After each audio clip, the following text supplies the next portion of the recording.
হুমায়ূন আহমেদের কোথাও কেউ নেই এর ১২তম পর্বে আপনাদেরকে আবারও স্বাগতম। উপন্যাসটি পাঠে রয়েছি আমি ফারজানা আহমেদ।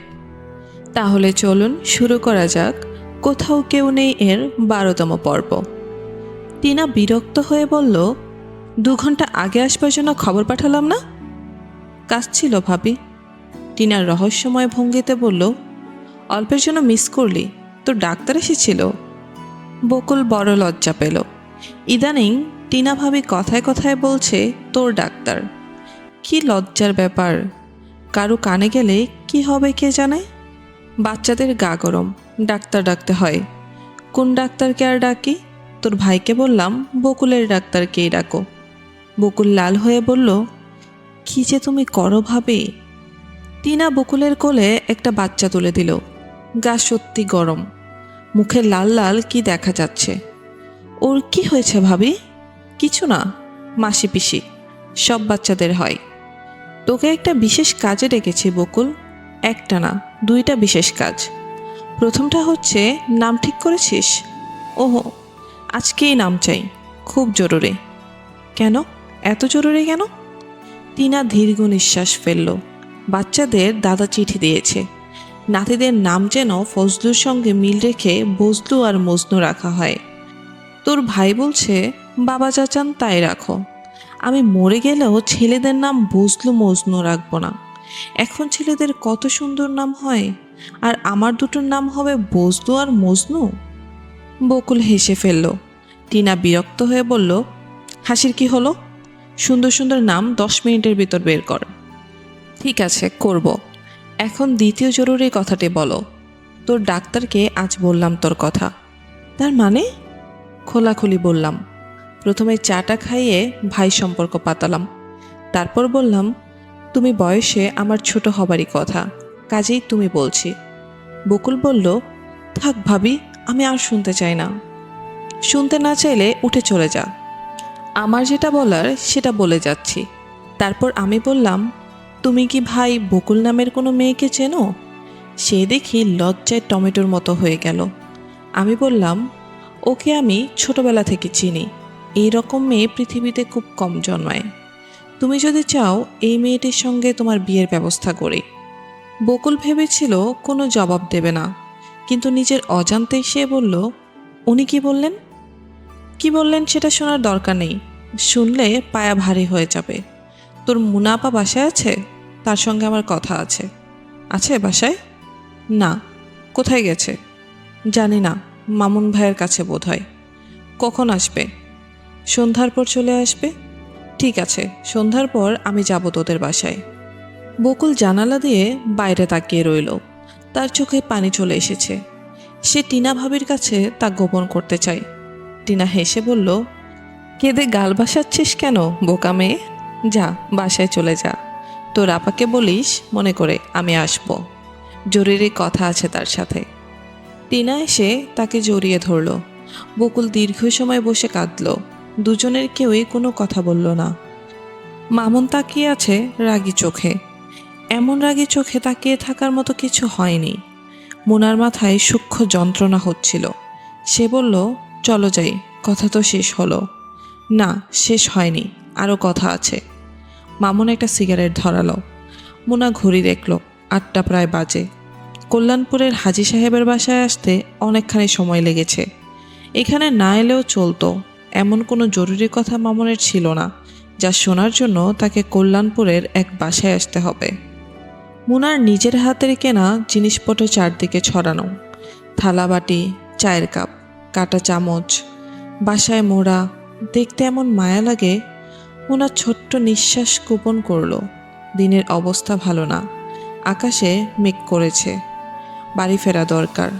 মামুন হাতের সিগারেট ছুঁড়ে ফেলে বলল, তুমি তাহলে আমাকে বিয়ে করবে না? করব না এমন কথা তো বলিনি, বলেছি এখন না।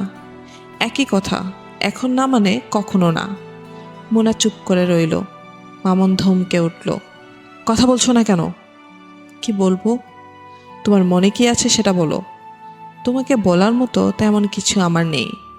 তুমি একজন স্বার্থপর মানুষ, আমার ভালো লাগে না। আর তুমি কি মাদার তেরেসা? মোনা ক্লান্ত স্বরে বলল, আমার মাথা ধরেছে, বাসায় যাব। মামুন হঠাৎ উঠে দরজা ছিটকিনি তুলে দিল। মুনা বলল, কি করছো? তেমন কিছু না। মামুন বেশ স্বাভাবিক ভঙ্গিতে বাতি নিভিয়ে জড়িয়ে ধরল মুনাকে। মুনা একবার ভাবল আকাশ ফাটিয়ে চিৎকার করবে, কিন্তু সে চিৎকার করল না। অবাক হয়ে তাকিয়ে রইল। সত্যি সত্যি কি তার জীবনে এটা ঘটছে? শওকত সাহেব বললেন, তোর কি হয়েছে মুনা? মুনা বলল, আমার কিছু হয়নি মামা, আমি বেশ আছি। এরকম লাগছে কেন তোকে? মাথা ধরেছে। একা এসেছিস? মামুন আসেনি? না, একাই এসেছি। শওকত সাহেব ইতস্তত করে বললেন, একটা খবর আছে মোনা। আজ অফিসে গিয়েছিলাম, বড় সাহেব যেতে বলেছিলেন। অফিসে গিয়ে শুনলাম ওরা কেস উইথড্র করেছে, চাকরিও ফেরত পাওয়া যাবে। ভালো। তোর কি হয়েছে মোনা? কিছু হয়নি মামা, আমি ভালো আছি। মোনা ঘর অন্ধকার করে একা একা নিজের বিছানায় বসে রইল। পাশের বিছানায় বাবু শুয়ে আছে, বোধহয় তার মাথা ধরেছে। শওকত সাহেব একবার এসে বিরক্ত স্বরে বললেন, পড়াশোনা কিচ্ছু হচ্ছে না, সন্ধ্যা না হতেই ঘুম। মুনা তুই তো কিছু দেখিস না, ডেকে তোল। মুনা কিছু বলল না। শওকত সাহেব বললেন, বকুল দেখি শাড়ি পরে সেজেগুজে ঘুরে বেড়াচ্ছে। মুনা সে কথারও জবাব দিল না। তুই ভালো আছিস তো মা? ভালোই আছি মামা। রাত 10টার দিকে আকাশ ভেঙে বৃষ্টি নামলো। শীতকালের বৃষ্টি, নামলেই ঠান্ডা লাগবে। তবু বকুল এসে ফিস করে বলল, বৃষ্টিতে একটু ভিজবে আপা? বকুলের পরনে নীল রঙের শাড়ি, আবার কপালে নীল টিপও দিয়েছে। তার খুব ইচ্ছে হচ্ছে বৃষ্টি নামার। সে আবারও বলল, আপা এসো না, পায়ে পড়ে তোমার। আহ, কি সুন্দর লাগছে বকুলকে। পরপর 3 কাপ চা খেয়ে ফেলল বাকের। সে বসেছে জলিল মিয়ার স্টলে, দৃষ্টি 11 নম্বরের বাড়িটির দিকে। কম্পাউন্ডওয়ালা বাড়ি, 1 মাস হলো ভাড়া দেয়া হয়েছে। সন্দেহজনক ভাড়াটে, নজর রাখতে হচ্ছে। সেই জন্যই তার একটা দায়িত্ব আছে, চোখের সামনে বেচাল কিছু হতে দেয়া যায় না। এটা ভদ্রলোকের পাড়া, সবাই ফ্যামিলি ম্যান, ছেলে মেয়ে নিয়ে বাস করে, এলেবেলে কেউ না। বাকের হাতের ইশারায় জলিল মিয়াকে ডাকল। জলিল মিয়া ক্যাশ সামলাচ্ছিল। সকালবেলাটা বিজনেসের আসল সময়, ক্যাশ ফেলে হুট করে উঠে আসা যায় না। কিন্তু না গিয়ে বা উপায় কি? বাকের ভাই ডাকছেন। জলিল মিয়া বহু কষ্টে মুখে হাসি ফুটিয়ে তুলল, বিনীত একটা ভঙ্গি করে বলল, কি বাকের ভাই? কাছে আসতে বললাম, 1 মাইল দূরে থেকে। কি বাকের ভাই, তাড়াতাড়ি আসেন, প্রাইভেট কথা আছে। জলিল মিয়া দীর্ঘ নিঃশ্বাস গোপন করে উঠে এলো। বাকের গলার স্বর খাদে নামিয়ে ফেলল। 11 নম্বর বাড়িটার ব্যাপার কি? জানি না তো বাকের ভাই, ভালো করে দেখলে কি মনে হয়? জলিল মিয়া তাকালো 11 নম্বর বাড়ির দিকে, কিছুই বুঝতে পারল না। 8-10টা বাড়ির মতোই, আলাদা কিছু না। নতুন রং করা হয়েছে, এই যা। বোঝা যায় কিছু? জি না। একটা গাড়ি দাঁড়িয়ে আছে না বাড়ির সামনে, কালো রঙের? তা আছে। বোঝা যায় কিছু? জি না। চোখ কান বন্ধ করে দোকান করেন, বোঝা যাবে কি? চোখ দুটি খুলে পকেটে রেখে দিলেই হয়, সেইটাই ভালো, ব্যবহার যখন হয় না। জলিল মিয়া এটাকে রসিকতা মনে করে হাসতে চেষ্টা করলো। বাড়ির সামনে গাড়ি দাঁড়িয়ে আছে নাকি রিক্সা দাঁড়িয়ে আছে তা নিয়ে মাথা ঘামাবার সময় তার নেই। একদল চোর নিয়ে দোকান চালাতে হচ্ছে, এদিক ওদিক তাকাবার সময় কি আছে? চায়ের স্টল করতে গেলে ম্যানেজারের 10টা চোখ থাকতে হয়, তাকিয়ে থাকতে হয় 10 দিকে। তার 2টা মাত্র চোখ। বাকের ভাই, আমি যাই, ক্যাশ খালি। বাকের সে কথার জবাব না দিয়ে উঠে দাঁড়ালো। কালো গাড়িটার মালিক বের হয়ে আসছে। লোকটার ওপর চোখ রাখা দরকার। লোকটা মুস্কো জোয়ান, চকচকে একটা পাঞ্জাবি গায়ে দিয়ে আছে। তাকে বিদেও দিয়ে 18-19 বছরের একটা মেয়ে গেটের বাইরে এসেছে। খুব হাত নাড়ছে। লোকটা গম্ভীর। বাকের এগিয়ে গেল, তার হাতে সিগারেট। মেয়েটাকে কাছ থেকে দেখা দরকার। 2 বোন এবং তার মা থাকে এই বাড়িতে। মেয়েদের বাবা থাকে ইরান অথবা ইরাকে। বাড়িওয়ালা তাই বলল, পয়সাওয়ালা ফ্যামিলি। 1 বছরের ভাড়া অ্যাডভান্স দিয়েছে, এতেই বাড়িওয়ালা খুশি। এদের নজর শুধু টাকার দিকে। টাকা ঠিকমতো পেলেই হলো, অন্য কিছু দেখবে না। বাকের গেটের কাছে পৌঁছাবার আগেই মেয়েটি ভেতরে ঢুকে গেল। চিমসে ধরনের একটা বুড়ো এসে গেটে তালা লাগিয়ে দিল। এটাও সন্দেহজনক। সবসময় গেটে তালা থাকবে কেন? তাছাড়া বুড়োর ধরন ধারণও কেমন কেমন। মাটির দিকে তাকিয়ে হাঁটে, কারো চোখের দিকে তাকায় না। মনে পাপ আছে নিশ্চয়ই। বাকেরের সঙ্গে একদিন অল্প কিছু কথা হয়েছে। বুড়ো বাজার করে ফিরছিল, দু হাতে দুটো ব্যাগ। ব্যাগের ভারে সোজা হয়ে দাঁড়াতে পারছে না, রীতিমতো ঘামছে। বাকের এগিয়ে গিয়ে বলল, কেমন আছেন ভাই? বুড়ো দারুণ চমকে উঠল। হাত থেকে বাজারে ব্যাগ পড়ে যাওয়ার মতো অবস্থা। ব্যাগ নামিয়ে কপালের ঘাম মুছল। গোটা বাজারটাই কিনে এনেছেন দেখি, এত কি কিনলেন? আমাকে বলছেন? আপনাকে ছাড়া আর কাকে বলবো? আর কি কেউ আছে আশেপাশে? এত বাজার যে, ব্যাপার কি? পার্টি নাকি? সপ্তাহের বাজার। চলে যাচ্ছেন কেন? দাঁড়ান না, দুটো কথা বলি। এই পাড়ায় নতুন এসেছেন, আলাপ পরিচয় হয়ে নাই। আমার নাম বাকের। নেন, সিগারেট নেন। আমি সিগারেট খাই না। অন্যদিন আপনার সঙ্গে কথা বলবো, আজ আমার একটু তাড়া আছে। নামটা বলে যান। জাবেদ আলী। মেয়ে দুটির কি হন আপনি? চাচা, দূর সম্পর্কে চাচা। জাবেদ আলী হাঁটা ধরল এবং দুবার পিছনে ফিরে তাকালো। চোখের দৃষ্টি মাছের মতো, খুবই সন্দেহজনক। তালাবদ্ধ গেটের সামনে দাঁড়িয়ে বাকের দ্বিতীয় সিগারেটটি ধরালো। 10:30 বাজে। চড়চড় করে রোদ পাড়ছে। রোদের মধ্যে বেশিক্ষণ দাঁড়িয়ে থাকা যাবে না। সানগ্লাস সঙ্গে নেই, মাথা ধরে যাবে। বাকের গেটের ভেতর উকি দিল। বাড়িটা ভালোই সাজিয়েছে, ফুলের টব দিয়ে 6 লাভ করে ফেলেছে। একটা কুকুরও আছে। এ পাড়ায় কুকুরওয়ালা বাড়ি তাহলে দুটা হলো। বদরুদ্দিন সাহেবের বাড়িতেও কুকুর আছে। সেই কুকুরটা অবশ্যই দেশি, এদেরটার মতো না। এই বাড়ির কুকুরটা উলের বলের মতো, দেখলেই লাথি দিতে ইচ্ছে করে। একদিন নিঘাত লাথি বসাবে। এখনই পা নিষ্পিস করছে। বাকের দেখল মুনা হনহন করে যাচ্ছে। আজও সে দেরি করলো অফিস যেতে। রিক্সা পেতে আরও আধ ঘন্টা লাগবে। অফিসে পৌঁছতে পৌঁছতে 11:30 বেজে যাবে। কেউ অবশ্যই কিছু বলবে না।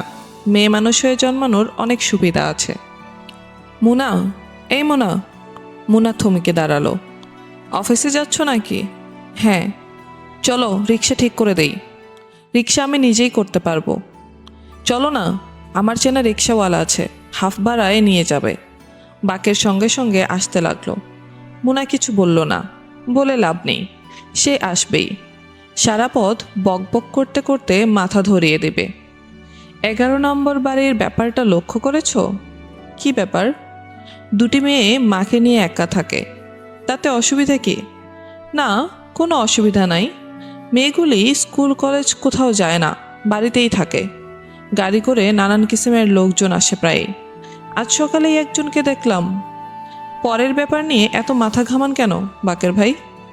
কিছু বেচাল কি না তাই ভাবছি। পাড়ার একটা ইজ্জতের ব্যাপার আছে না, বেশি যেতে দেওয়া যায় না। পাড়ার ইজ্জতের দায়িত্বটা আপনাকে কে দিল? না, তা না, দায়িত্ব কিছু না। বাকের খানিকটা বিষণ্ণ হয়ে পড়ল। মুনার সঙ্গে দেখা হলেই তার এই রকম হয়, মন কেমন খারাপ হয়ে যায়।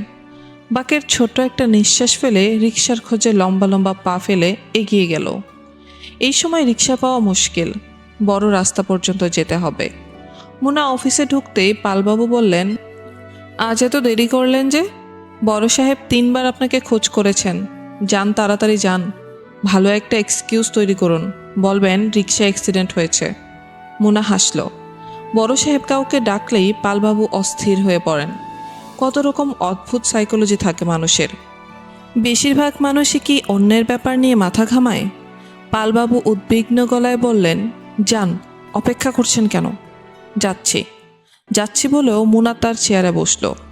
টেবিল ভর্তি ফাইল। একটা পরিষ্কার পরিচ্ছন্ন ছিমছাম টেবিল বোধ হয় তার কখনো হবে না। রোজ একগাদা ফাইল জমা হয়ে থাকে, বড় বড় ফিগার ভর্তি ফাইল। প্রতি পাতায় 10টা করে ভুল থাকবে। ক্যালকুলেটর টিপে টিপে ফিগার চেক করতে করতে মাথা ধরে যাবে এবং বমি বমি ভাব আসবে। কুৎসিত ব্যাপার। পালবাবু বললেন, আবার বসে পড়লেন কেন? শরীরটা বিশেষ ভালো না পালবাবু, ফাইল দেখে মাথা ঘুরাচ্ছে। বমি আসছে, মনে হচ্ছে বমি করে দেব। মুনা মুখ বিকৃত করল। স্যারের সঙ্গে দেখা করে আসেন, তারপর রেস্ট নেন। এক গ্লাস লেবুর শরবত খান, শরীর ফ্রেশ হয়ে যাবে। ভিটামিন সি আছে, খুব এফেক্টিভ। যান যান, দেরি করবেন না। স্যারের সঙ্গে ঝামেলাটা সেরে আসুন, আমি শরবতের ব্যবস্থা করছি। ঝামেলা করতে হবে না, আমি অফিসে বেশিক্ষণ থাকবো না, এক্ষুনি চলে যাব। কেন? বলছি তো আপনাকে, আমার শরীরটা ভালো না, মাথা ঘুরছে। বড় সাহেব কাকে যেন টেলিফোন করছিলেন। হাত ইশারা করে মুনাকে বসতে বললেন। টেলিফোন নিশ্চয়ই খুব ব্যক্তিগত। তিনি নিচু গলায় কথা বলছেন এবং মনে হচ্ছে মুনার উপস্থিতিতে কিছুটা অস্বস্তি বোধ করছেন। মুনা একবার ইচ্ছে হলো বাইরে গিয়ে দাঁড়ায়, কিন্তু বড় সাহেব হাত ইশারা করে বসতে বলেছেন। মুনা ইতস্তত করতে লাগলো। কথাবার্তা শুনতে ইচ্ছে করছে না, তবু শুনতে হচ্ছে। অফিসের এত বড় একজন মানুষ কেমন অসহায় গলায় যেন রাগ ভাঙাবার চেষ্টা করছেন। নিশ্চয়ই তার স্ত্রী। বসুন, দাঁড়িয়ে আছেন কেন? মুনা বসল। এই লোকটির অফিসে অনেক বদনাম আছে, কিন্তু মুনা কোনোটি বিশ্বাস করে না। তার ধারণা ছোটোখাটো এই মানুষটি নিতান্তই ভালো মানুষ। শুধু ভালো না, বেশ ভালো। মিস মুনা? জি। ব্যাপার কি বলুন তো? 3 মাসের জন্য ছুটি চেয়েছেন। আমার স্যার ছুটি পাওনা আছে। সে তো সবারই আছে, আমারও হিসেব করলে 1 বছরের ছুটি পাওনা হবে। তাই বলে কি আমি 1 বছরের ছুটি নেব? বলুন। মুনা জবাব দিল না। তার ধারণা ছিল ছুটি দিতে তিনি আপত্তি করবেন না। মিস মুনা, আপনার কি শরীর খারাপ? জি না স্যার, শরীর ভালোই। তাহলে এত লম্বা ছুটি দিয়ে কি করবেন? আপনার মামার চাকরি সংক্রান্ত যে ঝামেলা ছিল তাও তো মিটে গেছে বলে আমার ধারণা, মেটেনি? জি, মিটেছে। বড় সাহেব সিগারেটের প্যাকেট নাড়াতে নাড়াতে বললেন, ম্যাটারনিটি লিভ ছাড়া এত লম্বা ছুটি কখনো দেয়া হয় না, বুঝতে পেরেছেন? তবে বিএটি এর কোনো ব্যাপার হলে মাসখানেক ছুটি নিন। বিএটি এর কোনো ব্যাপার নয় স্যার। ও আচ্ছা স্যার, আমি তাহলে উঠি। ঠিক আছে, যান। অফিসে কীরকম কাজের চাপ বুঝতেই পারছেন। Year ending. নিশ্চয়ই আপনার টেবিলে 10-15টা ফাইল পড়ে আছে, আছে না? জি আছে। বড় সাহেব ফাইলপত্র নিয়ে ব্যস্ত হয়ে পড়লেন। মুনা খুব মন খারাপ করে তার টেবিলে ফিরল। সে ধরেই নিয়েছিল আজ তার ছুটি হবে। এটা আশা করা উচিত হয়নি। কেন সে করলো কে জানে। টেবিলে কি ফাইলের সংখ্যা আরও বেড়েছে? মুনা শুকনো মুখ করে তার চেয়ারে বসতেই পালবাবু বিশাল এক গ্লাস লেবু শরবত নিয়ে এলেন। সেটা দেখা মাত্রই গা গুলোতে শুরু করলো। নিন, এক চুমুকে খেয়ে ফেলুন। হেভি ট্রাবল হয়েছে জোগাড় করতে। লেবু কিনে এনে বানানো। ক্যান্টিনওয়ালাকে 1 টাকা দিয়েছি চিনির জন্য, তাও বেটা দিতে চায় না। যত ছোট লোক এসে জড়ো হয়েছে। নিন খান, চুমুক দিন। রেখে দিন আপনি, আমি ধীরে সুস্থে খাবো, এখন ইচ্ছে করছে না। মুনা দুপুর পর্যন্ত 1 নাগার কাজ করলো। 1টা থেকে লাঞ্চ ব্রেক। লাঞ্চ ব্রেকের কিছু সময় আগেই সেকশনাল ইনচার্জ মতিন সাহেব এসে বিটস মুখে বললেন, আপনি কি ছুটির দরখাস্ত করেছিলেন? মুনা মাথা নাড়ল।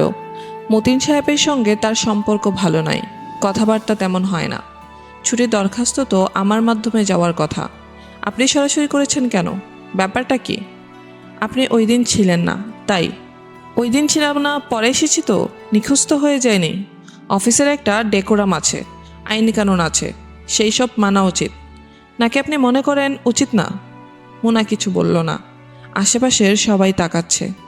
টাইপিস্ট 2জন টাইপ বন্ধ করে কাগজপত্র নাড়াচাড়া করছে। মতিন সাহেবের কথা শোনার জন্য টাইপ বন্ধ করার প্রয়োজন ছিল না। তিনি বেশ উঁচু গলাতেই কথা বলছেন, ইচ্ছে করেই বলছেন, সবাইকে শোনাতে চান। মিস মুনা? জি স্যার।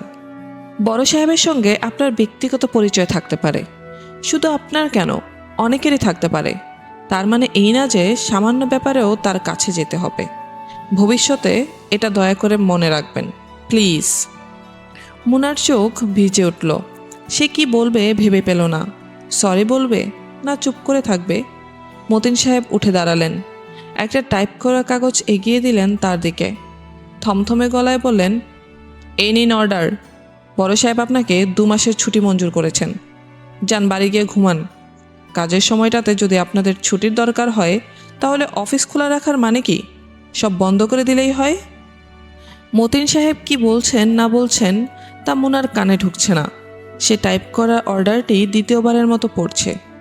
স্বাস্থ্যগত কারণে আপনাকে 2 মাসের ছুটি মঞ্জুর করা হলো। আপনি ছুটিতে যাবার আগে আপনার দায়িত্ব ডিলিং সেকশনের জুনিয়র অ্যাসিস্ট্যান্ট জনাব রকিবউদ্দিন ভূঁইয়াকে বুঝিয়ে দিয়ে যাবে। অফিস থেকে বেরোতে বেরোতে 5টা বেজে গেল। পালবাবু সঙ্গে এলেন রিক্সা খুঁজে দেবার জন্য। আসল কারণ অবশ্যই 2 মাস ছুটি নেবার রহস্যটা জানা।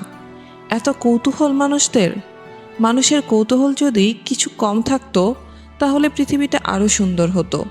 কিংবা কে জানে, হয়তো কৌতূহল আছে বলেই পৃথিবী সুন্দর।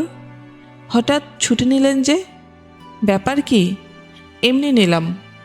আমরা আরও ভাবলাম বিয়েটি এর ব্যাপার। না, ওই ব্যাপার হলে আপনারা জানতেন না? অবশ্যই ঠিক, ওদের সেই কথাই বলছিলাম। কাদের? কলিগদের, সবাই জিজ্ঞাসা করছিল। মুনা রিকশায় উঠে পড়ল। ঝকঝকে সুন্দর আকাশ, অপরিচ্ছন্ন রাস্তাঘাটের লোকজন গিজগিজ করছে, কিন্তু আকাশটা কি নির্জন, কি পরিষ্কার। মুনার বাসায় ফিরে যেতে ইচ্ছে করছে না, একা একা ঘুরতে ইচ্ছে করছে। কালো অফিস থেকে ফিরে একা একা 20 খানেকক্ষণ ঘুরেছে। শাহবাগের এক দোকানে দাঁড়িয়ে দাঁড়িয়ে পেস্ট্রি কোক খেয়েছে। আজও কি সেরকম করবে, নাকি যাবে মামুনের কাছে? একদিন না একদিন তো যেতেই হবে। আজই সেই দিন হতে অসুবিধা কি? এখন অবশ্যই তাকে পাওয়া যাবে না, অপেক্ষা করতে হবে সন্ধ্যা পর্যন্ত। কিংবা কে জানে, হয়তো পাওয়া যাবে। না পাওয়া গেলেও কোনো ক্ষতি নেই। মামুন অবাক হয়ে বলল, বিশ্বাস হচ্ছে না তুমি এসেছ। আমার ধারণা ছিল তুমি কোনোদিনই আসবে না। তোমাকে শান্ত করবার জন্য আমাকেই যেতে হবে, রাগ ভাঙাতে হবে। তোমার নেচার তো আমি জানি। আজই যাব ভেবেছিলাম। যাওনি তো? না, যাইনি, সাহস হয়নি। তোমাকে কি বলবো, কিভাবে ক্ষমা চাইবো, তাই ভাবছিলাম কদিন ধরে। মারাত্মক মেন্টাল প্রেশার গেছে এই কদিন ধরে। You can not imagine. এখন কি প্রেশারটা কমেছে?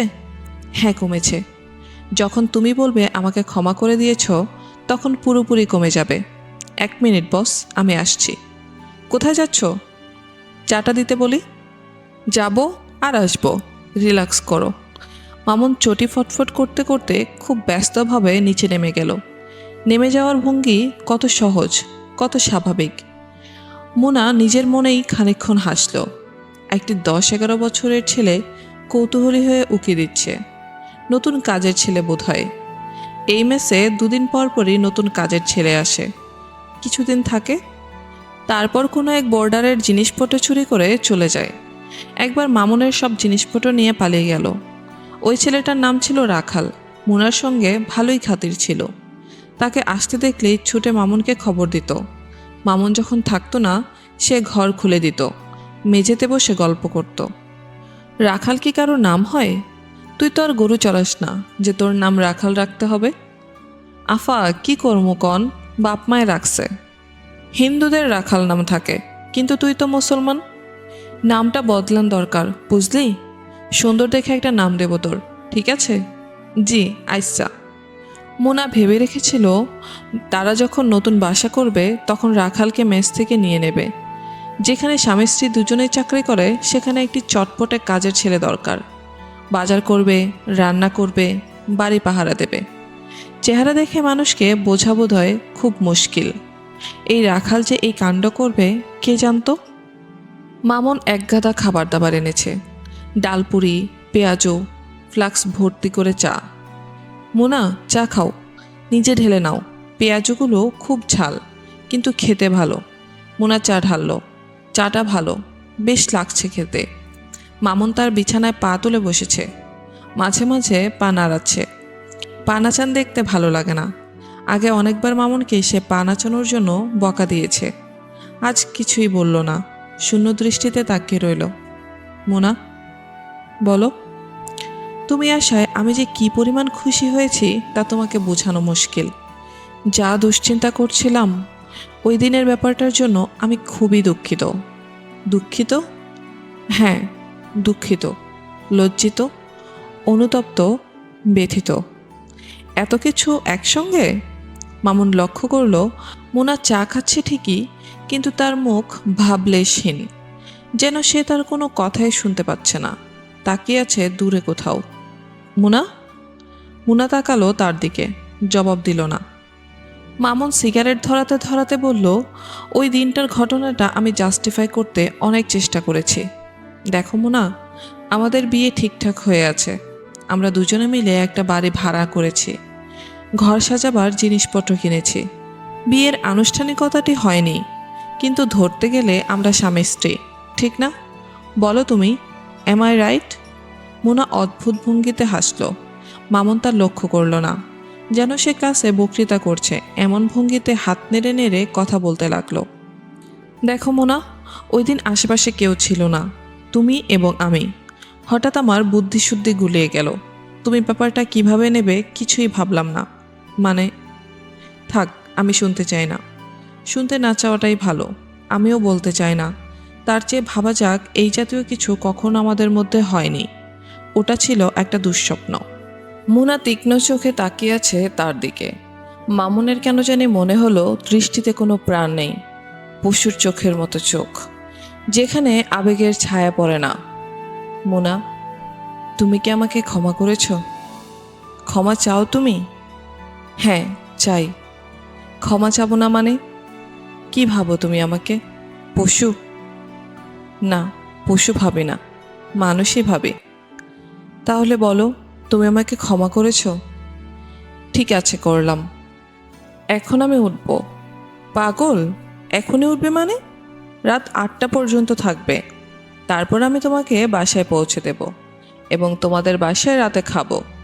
তোমার মামার সঙ্গে কথা বলে আমাদের বিয়ের ডেট ফাইনাল করব। বিয়েটা 1 সপ্তাহের ভেতর সেরে ফেলতে হবে।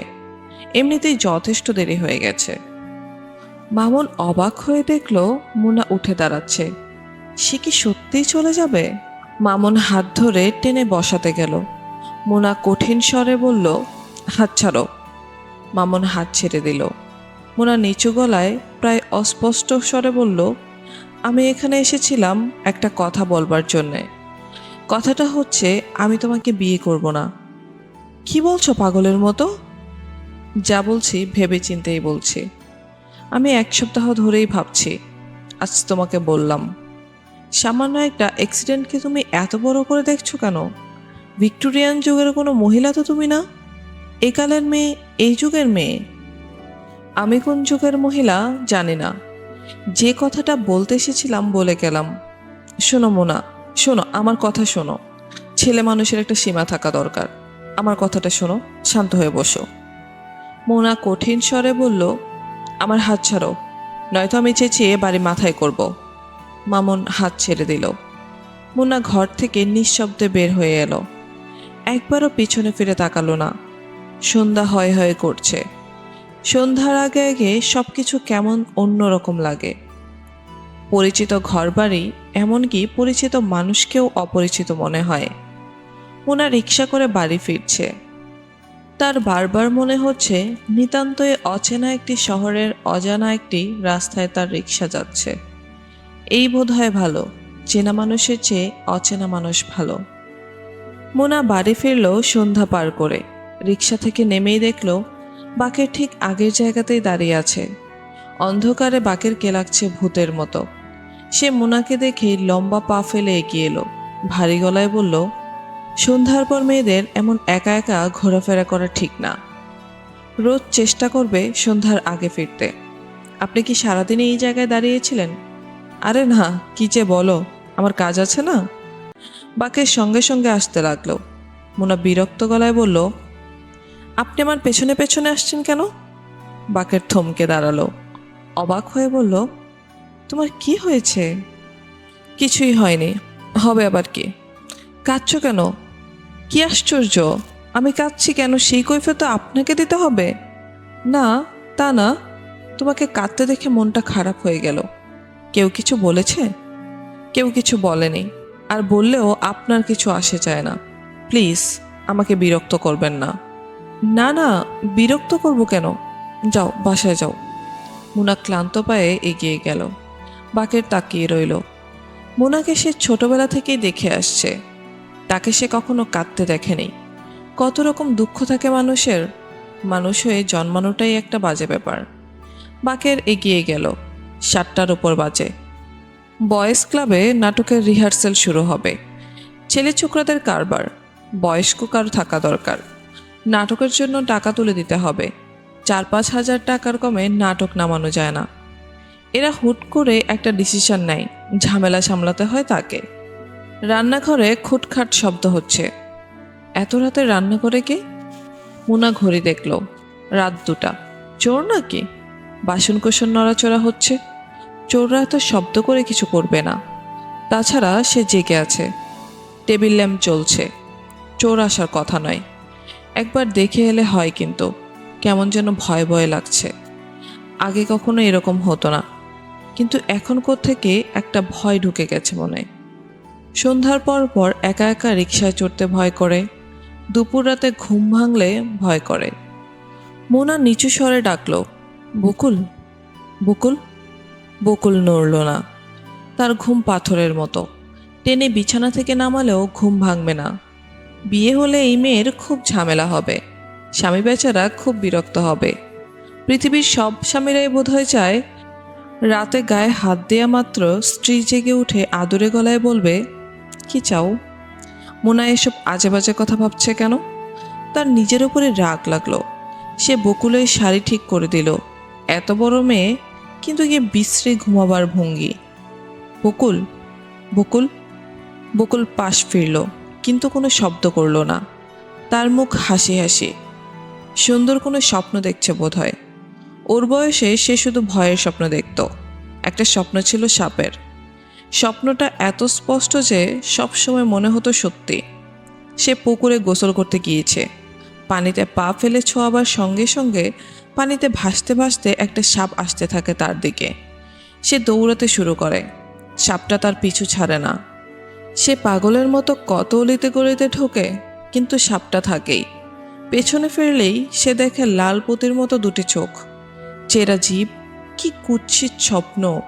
এমনিতেই কত ভয়াবহ সমস্যা মানুষের থাকে, ঘুমের মধ্যেও সেই সব সমস্যা উঠে আসতে হবে। স্বপ্নটা কেন সবসময় আনন্দের হয় না? বকুল, বকুল। কি? উঠতো একটু, রান্নাঘরটা দেখে আসি। কে যেন খুটখাট করছে। বকুল উঠে বসলো, বিছানা থেকে নামলো। তার ঘুম কাটেনি। উঠে দাঁড়াতে গিয়ে সে হেলে পড়ে যাচ্ছে। চোখ আধা বোঝা। এখন মোনার মায়া লাগছে। ঘুম না ভাঙালেই হতো। স্বপ্ন দেখছিলে নাকি? এই বকুল। না। কটা বাজে আপা? 2টা 5। তারা দরজা খুলে বারান্দায় এসে দাঁড়ালো। বারান্দাটা বেশ ঠান্ডা। কার্তিক মাসের মাঝামাঝি ঠান্ডা হবারই কথা, কিন্তু ঘরের ভিতর গুমোট গরম। এখনও ফ্যান ছেড়ে ঘুমোতে হয়। যখন পুরোপুরি শীত পড়বে তখন এই ঘরটি হয়ে যাবে হিমশীতল। কি অদ্ভুত যে বাড়ি! রান্নাঘরে কিছুই নেই, জানালা বন্ধ, শিকল তোলা। বকুল বলল, ইঁদুর শব্দ করেছে আপা, খুব ইঁদুর হয়েছে। এত মোটা একটা ধাড়ি ইঁদুর দেখেছি। মোনা কিছু বলল না। বকুল হাই তুলছে। ঘুম ভাঙিয়ে ওকে তুলে আনাটা খুব অন্যায় হয়েছে। কে? কথা বলছে কে? শওকত সাহেবের মোটা গলা শোনা গেল। মোনা বলল, মামা আমি। শওকত সাহেব আর কিছু বললেন না। মোনা ভেবেছিল মামা জিজ্ঞেস করবেন, এত রাতে কি করছিস? তারপর দরজা খুলে বেরিয়ে আসবেন, কিন্তু তিনি তা করছেন না। মামা কি বদলে যাচ্ছেন? হঠাৎ একা হয়ে পড়লে মানুষ দ্রুত বদলে যেতে শুরু করে। মোনা নিজেও কি বদলাচ্ছে না? বকুল শোয়া মাত্র ঘুমিয়ে পড়ল। হয়তো প্রায় সঙ্গে সঙ্গেই স্বপ্ন দেখতে শুরু করছে। বিড়বিড় করে কি সব যেন বলছে। কেমন গম্ভীর শোনাচ্ছে তার গলা। ঘুমের মধ্যে মানুষের গলার সুর বদলে যায় নাকি? মোনা বাতি নিভিয়ে দিল। ঘুম আসবে না। বাকি রাতটা কাটাতে হবে জেগে জেগে। ইদানিং তার ঘুমের সমস্যা হচ্ছে। সন্ধ্যায় খুব ঘুম পায়। চোখের পাতা খুলে রাখা যায় না এমন ঘুম। বিছানায় শোবার সঙ্গে সঙ্গে ঘুম কেটে যায়। একটু ঠান্ডা ঠান্ডা লাগছে। ফ্যানটা বন্ধ করে দিলে হয়। উঠতে ইচ্ছে হচ্ছে না, তবু সে উঠত। কিন্তু তার ধারণা হলো ফ্যান বন্ধ করলেই আবার গরম লাগতে শুরু করবে। আবার বিছানা ছেড়ে নেমে যেতে হবে ফ্যান ছাড়বার জন্য। রান্নাঘরে খুটখাট শব্দ হচ্ছে। ইঁদুর। ইঁদুরের উপদ্রব আগে ছিল না, হঠাৎ হয়েছে। শুধু ইঁদুর নয়, সেই সঙ্গে প্রচুর তেলাপোকা। এত তেলাপোকাও আগে ছিল না। ওই দিন বাবু বলছিল মা মারা যাবার পর বাড়িটা অন্যরকম হয়ে গেছে বলে সে নিজেই লজ্জা পেয়ে গেল। এটা একটা সাধারণ সহজ কথা, এর মধ্যে লজ্জা পাওয়ার কিছু নেই। মামির মৃত্যুর পর বাড়িটা সত্যি সত্যি কিছু বদলেছে। মনে হয় বাড়িটা আগের মতো নেই। পরিবর্তন কোথায় হয়েছে তা অবশ্যই ধরা যাচ্ছে না। ভেতরের দিকে দরজা খোলার শব্দ হচ্ছে। মামা জেগেছেন। বারান্দার ইজি চেয়ারে তিনি এখন বসে থাকবেন। রাত 3টা সাড়ে 3টার দিকে তিনি জেগে ওঠেন। তারপর আর ঘুম হয় না। বুড়ো বয়সের কত রকম সমস্যা, কিংবা কে জানে, এটা হয়তো তেমন কোনো সমস্যা নয়। বুড়োদের হয়তো জেগে থাকতেই ভালো লাগে। মামা আজ ইজি চেয়ারে শুয়ে নেই, হাঁটাহাঁটি করছেন। 3:30 কি বেজে গেছে? মোনা ঘড়ি দেখতে চেষ্টা করল। আগের ঘড়িটায় অন্ধকারের সময় দেখা যেত, এটাতে দেখা যায় না। রেডিয়াম ডায়াল নেই, বাতি জ্বালাতে হবে। চুপচাপ বিছানায় শুয়ে থাকার চেয়ে বাতি জ্বালিয়ে ঘড়িটা দেখা যেতে পারে। কিছুক্ষণ গল্প করা যেতে পারে মামার সঙ্গে। শওকত সাহেব বিস্মিত হয়ে বললেন, তুই এখনো জেগে? মোনা মাথা নাড়ল। প্রায় জেগে থাকিস নাকি? বাতি জ্বালা দেখি। থাকি। শরীর ঠিক আছে তো? আছে। একটা চেয়ার এনে আমার কাছে বসতো দেখি। না মামা, আমি এখন শুয়ে পড়ব, ঘুম আসছে। 5-10 মিনিট বস। মোনা চেয়ার নিয়ে এলো। শওকত সাহেব মোনার পিঠে হাত রেখে কোমল স্বরে বললেন, শুনলাম অফিস থেকে ছুটি নিয়েছিস, কি হয়েছে? কিছু হয়নি, হবে কি? শরীরটা খারাপ, তাই ছুটি নিলাম। মামনকে তো আর এ বাড়িতে আসতে দেখি না। আমি আসতে নিষেধ করেছি, তাই আসে না। মামা, তোমাকে তো একবার বলেছি ওকে আমি এখন পছন্দ করি না। ওই প্রসঙ্গ থাক। একটা মানুষকে এতদিন ধরে পছন্দ করে আসছিস, বিয়ে ঠিকঠাক, এখন হঠাৎ করে? মামা, ওই প্রসঙ্গ বাদ দাও। বাদ দেব কেন? জানতেও পারবো না? না, পারবে না। এত জেনে কি করবে? বেশি জানা ভালো না। মোনা হাসতে চেষ্টা করলো। তার ইচ্ছে করছে উঠে চলে যেতে, কিন্তু যেতে পারছে না, কারণ মামা তার পিঠে হাত রেখেছেন। পিঠ থেকে হাত নামিয়ে উঠে চলে যাওয়া যায় না। মামনকে একবার আসতে বলিস, ওর সঙ্গে কথা বলবো। মামা, পিঠ থেকে হাত নামাও, আমি এখন ঘুমোতে যাব। এখন আর ঘুমিয়ে কি করবি? ভোর তো হয়ে গেল, তোর তো অফিসও নেই। আয় গল্প করে রাতটা কাটিয়ে দিই। কিছুক্ষণ শুয়ে থাকবো, চোখ জ্বালা করছে।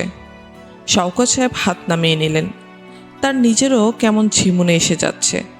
বয়স হয়ে যাচ্ছে। একটা বয়সের পর সবাই খুব ঝিমুতে পছন্দ করে। ঝিমুনের মতো বয়স কি তার হয়েছে? রিটায়ারমেন্টের এখনও 3 বছর বাকি। বরুণবাবুরও 3 বছর বাকি রিটায়ারমেন্টের, কিন্তু এখনও তাকে জোয়ান মানুষ মনে হয়। জুলপির কাছে কিছু চুল পাকা ছাড়া মাথার সব চুল কালো। ঝিমুতে ঝিমুতে শওকত সাহেব একসময় সত্যি সত্যি ঘুমিয়ে পড়লেন। তাকে ডেকে তুলল বকুল। তিনি দেখলেন রোদে চারদিক ঝলমল করছে। এত বেলা হয়ে গেছে তিনি কল্পনাও করেননি। কটা বাজে রে? 10টা। কি সর্বনাশ, আগে রাখিসনি কেন? মুনাপা নিষেধ করে গিয়েছে। নিষেধ করলেই হলো? আমার কি অফিস টফিস নেই? শওকত সাহেব অসম্ভব ব্যস্ত হয়ে পড়লেন। যেভাবেই হোক 11টার আগে অফিসে পৌঁছতে হবে। বড় সাহেব 11টার সময় আসেন। এসে একবার চারদিকে চোখ বুলিয়ে যান। কে কে এখনো আসেনি সেটা মনে মনে নোট করেন। বকুল, জি। মুনাকে ডেকে আন। আপা তো বের হয়ে গেছে। কোথায় গেছে? অফিস থেকে তো ছুটি নিয়েছে শুনলাম। কোথায় গেছে জানি না বাবা, কিচ্ছু জিজ্ঞেস করিনি। জিজ্ঞেস করিসনি কেন?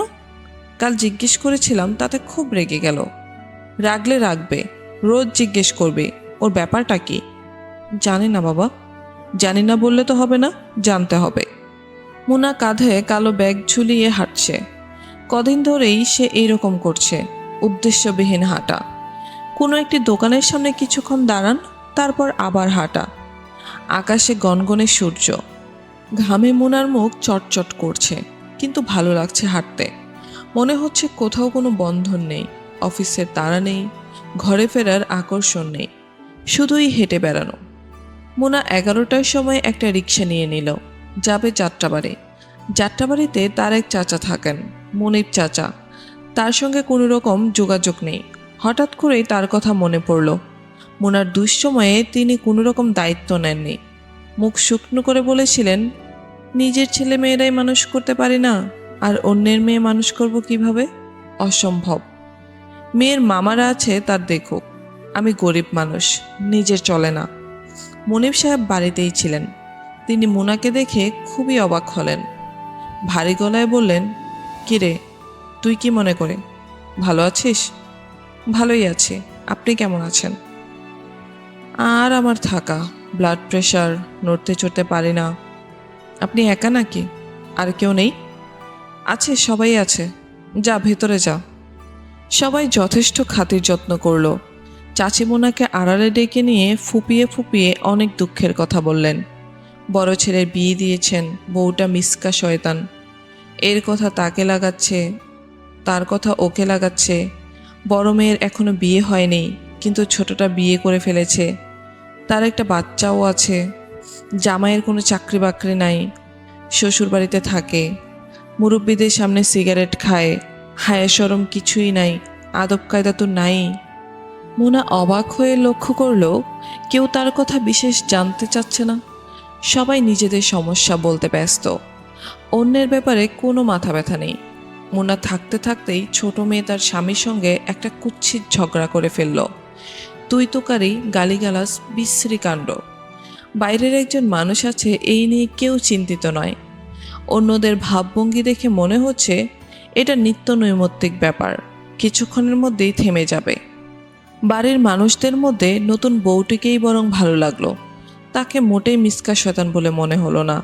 কথাবার্তা চমৎকার, বেশ বুদ্ধিশুদ্ধি আছে। মোনাকে তার ঘরে নিয়ে চা বানিয়ে খাওয়ালো।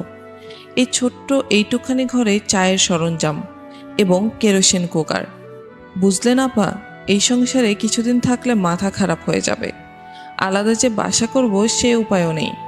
ও যা টাকা পয়সা পায় তাতে সকলের নাস্তার খরচে ওঠে না। করে কি সে? সিনেমায় ছোটোখাটো পার্ট করে। বলো কি? বেশিরভাগ গুন্ডায় পার্ট পায়। মাথা কামিয়ে অভিনয় করতে হয়। মোনা বড়ই অবাক হলো। তার ধারণা ছিল না আত্মীয়দের মধ্যে কেউ সিনেমায় অভিনয় করে। সংসার চলে কিভাবে? চলে কোথায়? চলে না। দেশ থেকে চাল ডাল আসে, বাবা টুকটাক কিছু ব্যবসা করেন। এখন অসুখে পড়ে সেই ব্যবসার খুব খারাপ অবস্থা। কি যে হবে ভাবতেও পারে না। মোনাকে দুপুরবেলায় খেয়ে তারপর আসতে হলো। খাবার আয়োজন বেশ ভালো, মাছ, গোশত, ভাজাভুজি, অনেক কয়টা পদ বুঝাই যাচ্ছে এটা বিশেষ করে তার জন্যই করা। খাওয়া শেষ করে মনিব চাচা নিজেই তাকে রিকশায় উঠিয়ে দিতে এলেন। তোর খোঁজ খবর নেই না, নেবার মতো অবস্থা আমার না। নরকে বাস করি বুঝলি। ছেলে বিয়ে দিয়ে ডাইনি ঘরে এনেছি, সব ছাড়খাড় করে দিচ্ছে। এমনি তো খুব মিষ্টি কথাবার্তা, কিন্তু আসলে বিষকন্যা। আসিস মাঝে মধ্যে, তোর কথা মনে পড়ে প্রায়ই। ওই দিনও তোর চাচিকে বলছিলাম। রিকশা ছুটে চলছে। মোনার ঘুম পেয়ে যাচ্ছে, বেশ কষ্ট করে তাকে জেগে থাকতে হচ্ছে। আগামীকাল কোথায় যাওয়া যায় তাই ভাবতে ভাবতে মোনার ঘুম ভাঙাবার চেষ্টা করতে লাগলো।